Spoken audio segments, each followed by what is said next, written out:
Hi, I'm Merv Lapus from Common Sense Media. Are you wondering if your child is ready for their own phone? Well, you're not alone. Getting their first phone has become a milestone for many kids. And for parents and caregivers, deciding if, how, and when to get your child a phone is a big decision that can look different for every family. By the age of 12, the majority of kids in the US have their own phones. That said, there's no magic age or a right time. I'm here today to offer some tips and guidance on deciding when to get your child a phone. I'll also talk about how to set expectations and help kids use phones safely and responsibly once they have them. First, let's talk about whether now is an appropriate time for a phone.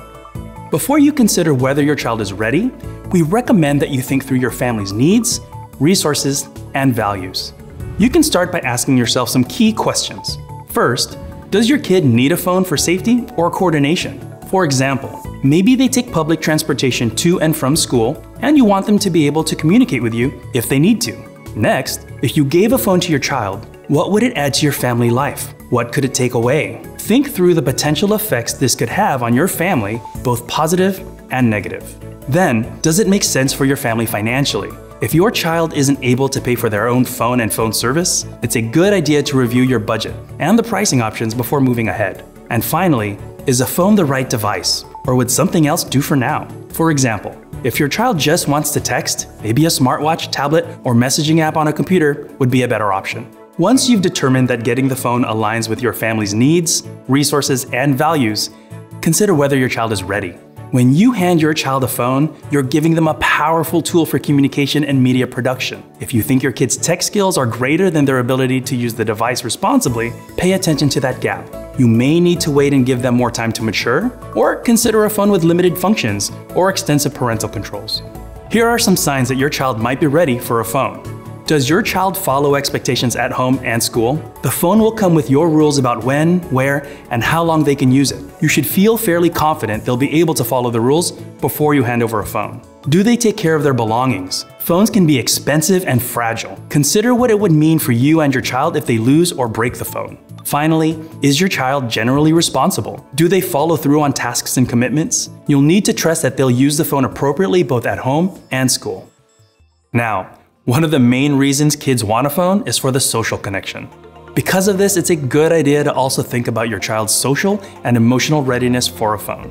We know from Common Sense Media's research that teens can find comfort and connection in their online relationships. At the same time, they can also experience stress and drama. It's not always possible to avoid the negatives, but if your child has developed strong social skills and self-awareness, they're more likely to keep online interactions healthy and positive.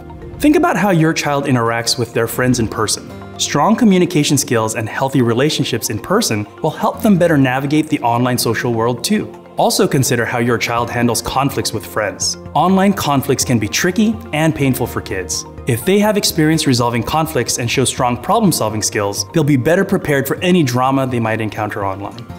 If you want your child to have the ability to communicate with you and their friends, but don't think they're ready for social media and all that comes with it, you have some options.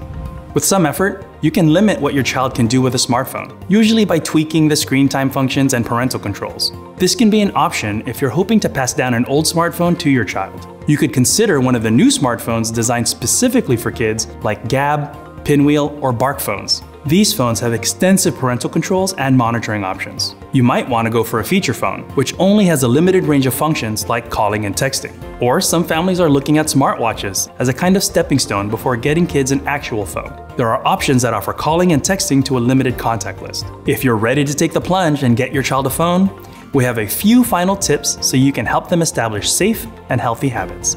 When giving your child their first phone, we recommend creating a family phone use plan. If possible, put it in writing so you can refer to it later.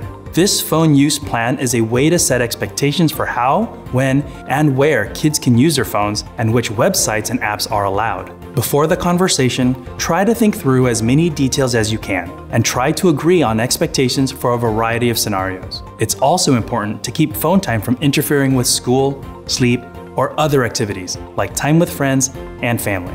Focus on your child's safety and health by using privacy settings and parental controls. Rely on family sharing for Apple or Google Family Link to set parental controls and ensure kids get your approval before downloading new apps. Make time to do spot checks, not just with their phone settings and use, but also how they're feeling about their online experiences. If you notice something is off, have an open conversation about it.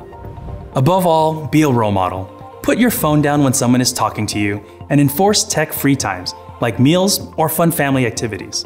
Try limiting distractions by turning off the notifications on your phone and setting it to Do Not Disturb. Use your phone's built-in features to set screen time goals for yourself, like limits for specific apps. Talk to your child about your own tech use, including any struggles you have. Once you open up, kids might feel more willing to talk about their feelings related to technology too. Getting your child a phone is a big decision, and it will take some careful consideration to know when the time is right. Thinking about your family's specific needs, values, and resources, as well as your child's maturity, can help you make the right decision. Thanks for watching. We hope what you heard today helps you feel more confident raising kids in a digital world. For more helpful tips and advice, visit us at commonsense.org/families.